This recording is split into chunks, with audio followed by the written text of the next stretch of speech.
Good morning and welcome to another segment of My Tea for the Week. It's your host Valerie Locust, and today we're going to be talking about it's okay to say no. Shh, I know, honey.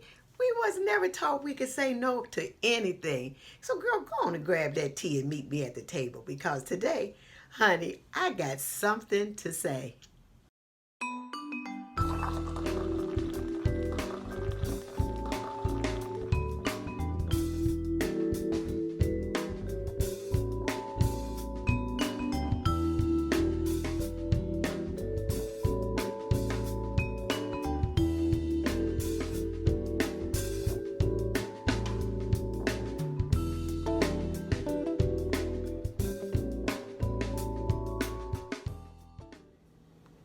Do y'all know that saying no sometimes is the hardest thing in the world to do? I don't care if it's with family, friends, relationships.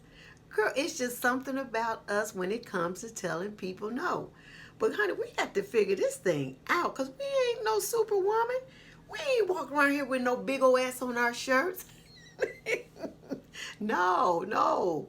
We're just people trying to do a whole lot of stuff without counting up the cost. Now, I'm going to tell y'all about this true story. And before I do, let me put that disclaimer out here. I loved my leaders and the people of God. But this is the true story. About 20 plus some years ago, I was a church secretary. And it didn't matter what I was asked to do, how often I was asked to do it. Sometimes I wasn't asked to do it. I'd volunteer. I'd go in, I'd go out. Now, mind you, I got a whole family. I got a husband, I got 5 kids, and I worked a full-time job. But because I loved them so much and I loved the people of God so much, I would just do stuff just when I saw it done. A lot of times they didn't even ask me to do it. I would just do it because what? I was superwoman. I'm here to save the day. What you need? I'm Genie. Just tell me what it is, honey. I'll pop up out of that bottle. I get it done. Girl, ain't counted up nothing. Now, how many of y'all really know that after about 10, 15 years of that, girl, your body is trying to retreat. Your mind is trying to retreat. But you in it now. So you constantly doing it because you're used to doing it. And the truth of the matter is, if you had taken the time to see exactly what you already had on your plate and evaluated that and to see if you could add anything else to the plate, you wouldn't have found yourself in that position. But how many of us really do that? Girl, we just keep on saying yes, yes, yeah. We the amen corner. Yes and amen. It doesn't matter what it is. Don't matter how tired we are. We still do it. But it got to the point to just where my body, my mind, my emotions, everything, girl, just crashed. And not only crashed, it crashed and burned. I had to get away from there. I had to get away and let my mind rest. So I went home and I told my then spouse, I said, I need to get away just for a few days for a weekend. About not far, about Dayton Mall. I said, and if it's not an emergency, just don't call me. Don't let them kids. I need to me time. Me time. So I get on to the hotel, nice hotel. Get on in the hotel. I was so tired. I dropped that suitcase right there by the door when I came in the room. Got up on that big old soft, comfortable bed, and I started singing like a canary. Oh yeah, I did that. I started saying, well, ain't nobody gonna help them. If I don't help them, who gonna help them? Ain't nobody got their back. I got their back. You told me to do this. You sent me to do this. Now why am I so tired? I'm just mad, and I'm just mad at everything. I'm mad at everybody. This ain't right, and this ain't fair. Everybody going to the church. How come everything's on me? When I got through talking, I guess God probably said, you done finally shut up, huh? But let me tell you what I heard him say. Plain, simple, and to the point. He said, I didn't tell you to do that. You didn't tell me to do that, but you sent me there. If I don't help them, who gonna help them? They ain't got nobody that's gonna help them. I got to help them. And again, but I didn't tell you to do all of that. By that second time he said that and I knew that was God talking to me, I got up on that bed, laid down, got the cover from the other end of that big old bed, wrapped up like a little bitty baby, and went to sleep. And honey, I tell you, that was the best sleep I had in a long, long time. So let's just go ahead and jump in here and talk about some reasons why it's just so hard for us to say no. And you know what, y'all? I was just thinking about myself when I was trying to get this little segment together. I'm doing better in some ways, but you know, I still have a hard time saying no. This is crazy. Why is that? I tell you, one reason I feel that it's hard for me to say no is that I don't want to feel like I'm coming across in a negative kind of way. You know, I don't want to feel like the person is being belittled or anything like that. It's just simply sometimes I just can't do it because I'm so tired or whatever, or got so many other things on my plate.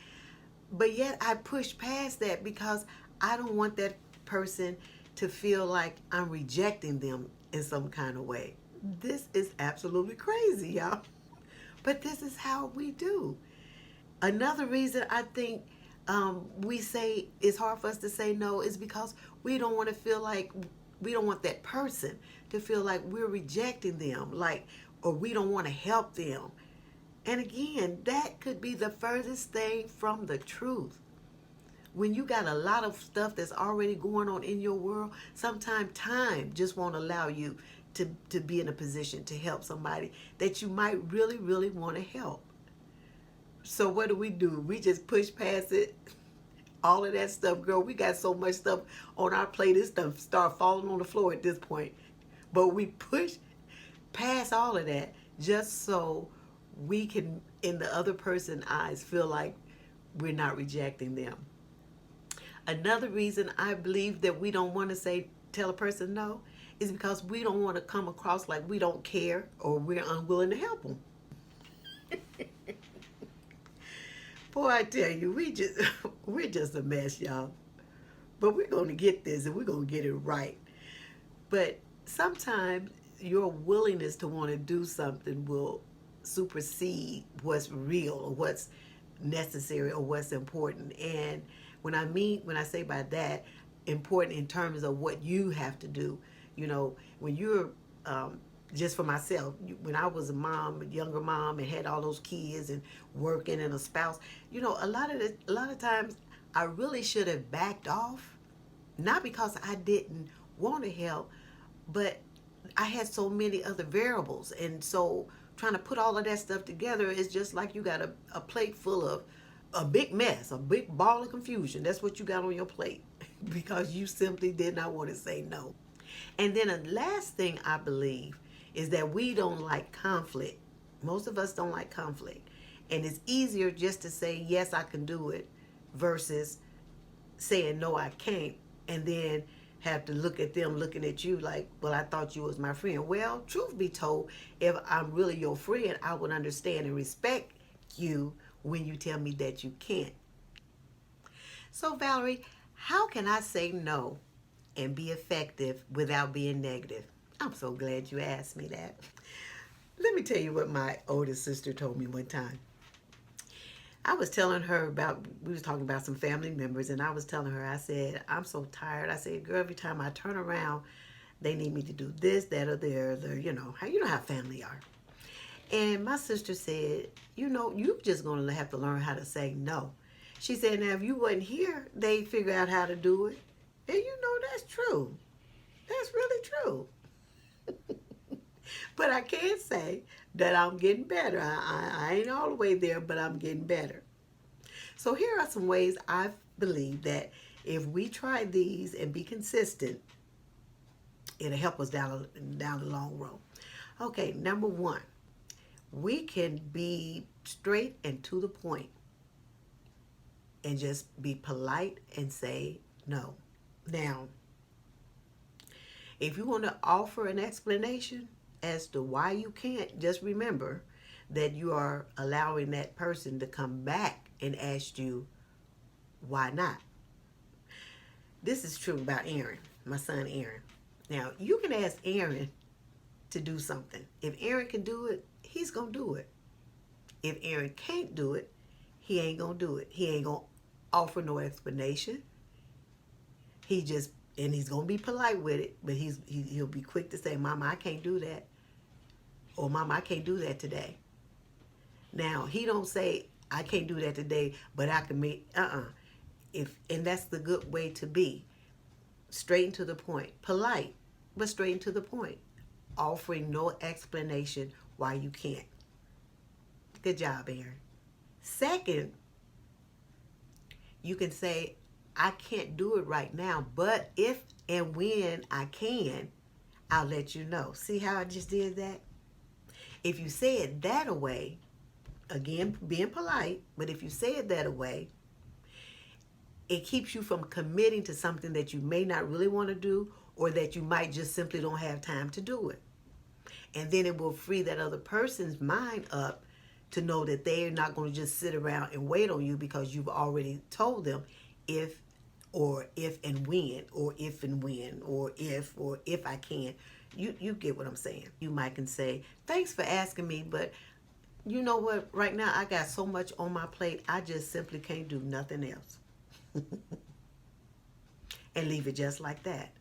Now, if you say it that way, it's still polite, it's still to the point, but again, it keeps them from coming back and saying, well, what about next week? Or what about next month? There are ways that we can say no, be polite, but yet be effective. So ladies, as we come to the close of another segment, let's all agree that it's okay for us to say no. Remember, we can say no, being polite but firm, offering no explanations as to why we can't. Number 2, we don't have to make any excuses. And number 3, above all else, don't allow your mind to make you feel guilty. I'm your girl, Valerie Locust, and thank you for joining me for another segment of My Tea for the Week. And until the next time, here's cheers to the new and improved you.